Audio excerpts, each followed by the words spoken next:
जय मसीह की आप सबको। हम आपके लिए दुआ करते हैं कि परमेश्वर आपको अपने अनुग्रह में, अपने प्रेम में, अपनी हर आशीष में बढ़ाता जाए। प्रभु अपनी महिमा के धन के अनुसार आपकी हर जरूरत को पूरा करे, आपकी हर चीज में प्रभु सहभागी हो। धन्यवाद देते हैं प्रभु का कि उसने हमें समय दिया है ताकि हम उसके पवित्र वचन से आपके साथ कुछ चीजें शेयर कर सकें। मैं आइजैक आपका स्वागत करता हूं इस परमेश्वर के समय में और आपसे विनती करता हूं कि आप इस वचन को जो आप सुनने वाले हैं अपने ज्यादा से ज्यादा लोगों तक शेयर जरूर कीजिएगा, व्हाट्सएप पे, सोशल मीडिया पे, जहां आपको अच्छा लगे, ताकि और भी लोगों तक ये वचन पहुंचे और बहुत से लोग हमारे प्रभु यीशु की महिमा को जान सकें कि एक परमेश्वर है जो उनसे बहुत प्यार करता है और उनके जीवन में वो कार्य करना चाहता है। आइए हम परमेश्वर के वचन में आते हैं। आज जो हम परमेश्वर का वचन देखेंगे वो है मती की पुस्तक में से 13 अध्याय का 58 वचन, 1358 बुक्स ऑफ मैथ्यू। चलिए मती 13 का 58 हम पढ़ लेते हैं एक बार। देखिए 13 के 58 में लिखा है, और उसने वहां उनके अविश्वास के कारण बहुत से सामर्थ के काम नहीं किए। देखिए यीशु मसीह परमेश्वर हैं जो धरती पे चल रहे थे, हर चीज में काम कर रहे थे, लोगों को चंगाइयां दे रहे थे, मुर्दों को जिंदा कर रहे थे, हर तरह के अनगिनत काम। यूहन्ना की पुस्तक में लिखा है कि उसने इतने काम किए कि अगर हम सारे लिखने लगे तो धरती का सारा कागज कम पड़ जाएगा। सोचिए इतने उसने काम किए, अद्भुत रूप से वो काम कर रहा था। परंतु यहाँ पर लिखा है, और उसने वहां उनके अविश्वास के कारण बहुत से सामर्थ के काम नहीं किए। परमेश्वर वहां चाहते थे, वो उनका अपना घर था, वो उनका अपना शहर, अपना गांव, अपना कस्बा था नासरत।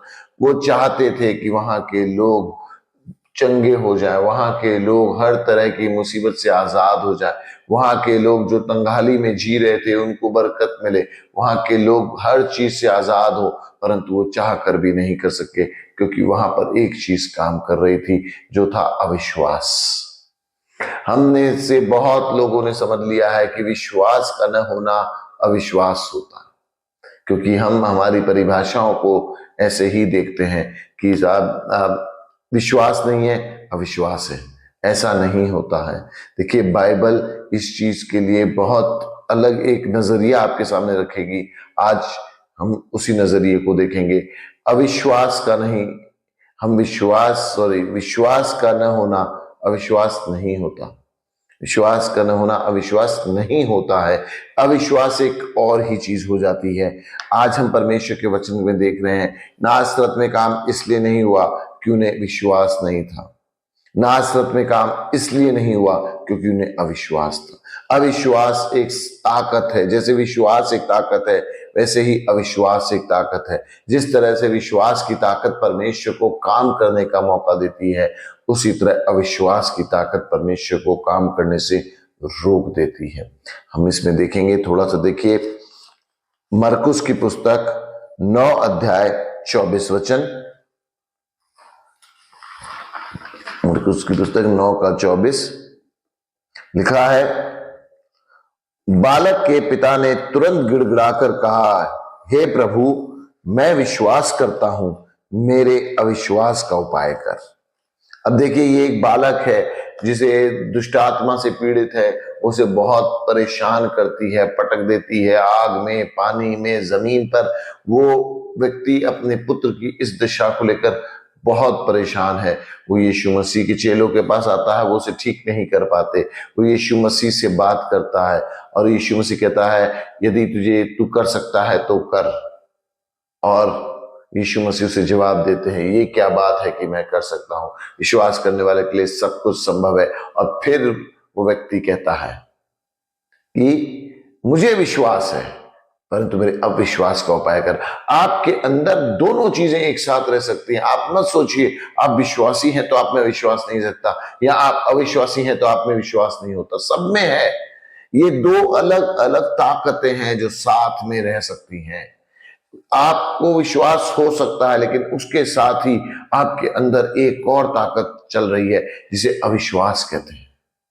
आप विश्वासी हैं, आप बाइबल पढ़ रहे हैं, आप परमेश्वर की महिमा जानते हैं, आपने परमेश्वर के कार्यों को देखा है, लेकिन तब भी कई बारों में, कई क्षेत्रों में आपके अंदर एक और ताकत काम कर रही है जिसे अविश्वास कहते हैं। अविश्वास ये एक अजीब सी ताकत है जो हमारे विश्वास को दबा देती है। ये सोचिए एक ऐसा है कि एक सीधे हाथ की तरफ से आपको एक रस्सी से खींचा जा रहा है, ये विश्वास है, आपको उधर खींचा जा रहा है ताकि आपके जीवन में काम हो, लेकिन दूसरी और उल्टे हाथ से आपको एक और रस्सी से खींचा जा रहा है जो अविश्वास है। ये दोनों आपको खींच रहा है। अगर अविश्वास कमजोर भी होगा ना तो भी आपको इधर जाने में समय तो लगेगा, क्योंकि थोड़ा सा बल तो लग ही रहा है। लेकिन यदि अविश्वास हो ही नहीं तो आप एकदम विश्वास के ओर खींचेंगे, आपके काम जल्दी होंगे। लेकिन अगर अविश्वास ज्यादा है या फिर दोनों बराबर हैं, अविश्वास और विश्वास दोनों बराबर फोर्स पे काम कर रहे हैं, दोनों बराबर बल लग रहा है, तो आप सब कुछ करते हुए अंत तक वहीं खड़े रहेंगे, क्योंकि बराबर ताकत यहां से लग रही है, बराबर ताकत यहां से लग रही है। आप कहीं भी मूव नहीं करेंगे, आप कभी परमेश्वर के निकट नहीं जाएंगे। और ये व्यक्ति जो इस बालक का पिता है वो इस रहस्य को समझ गया कि मुझ में विश्वास तो है, तभी तो मैं आया हूं। आप वचन सुन रहे हैं क्यों? क्योंकि आपको विश्वास है। आप बाइबल पढ़ते हैं क्यों? क्योंकि आपको विश्वास है। आप प्रार्थना करते हैं क्यों? क्योंकि आपको विश्वास है। लेकिन समस्या विश्वास का कम होना नहीं होती। हम सब ने एक चीज के लिए हमेशा दुआएं की हैं कि प्रभु मेरे विश्वास को बढ़ा दे, प्रभु मेरे विश्वास को बढ़ा दे। विश्वास को बढ़ाना आपकी समस्या नहीं है, आपको ये समझ लेना होगा। वचन देखें, एक वचन है रोमियो 12:3, रोमन्स की पुस्तक 12:3, उसमें लिखा है,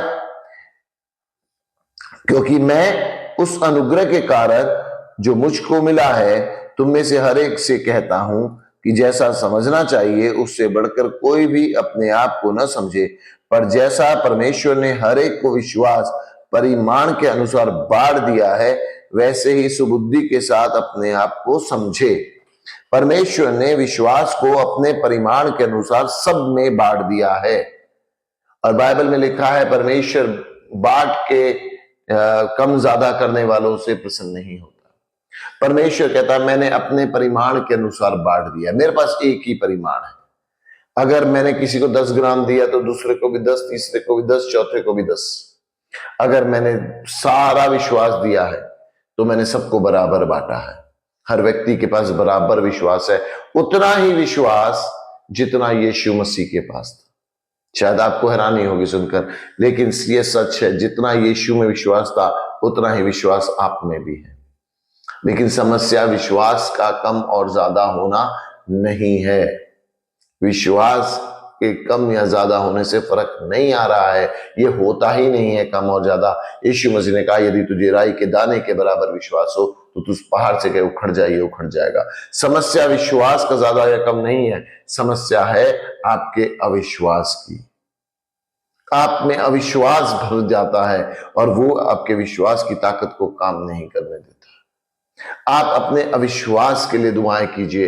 बाइबल कहती है, इसी के आगे यीशु मसीह ने कहा था, ये आत्मा प्रार्थना और उपवास से जाती है। अविश्वास की आत्मा है। यदि आपको कभी उपवास पे जाना है, यदि आपको कभी प्रार्थना करनी, सबसे पहले इस चीज के लिए जाइए कि मुझ में से अविश्वास हटने पाए, ताकि आपका विश्वास मजबूत हो, आप उसमें काम कर सके, आप विश्वास के साथ बोल सके, आप विश्वास के साथ उठ सके, आप विश्वास के साथ बैठ सके, ताकि आप विश्वास की एक अच्छी लड़ाई लड़ सके और अपने जीवन में परमेश्वर के अद्भुत कार्यों को देख सके।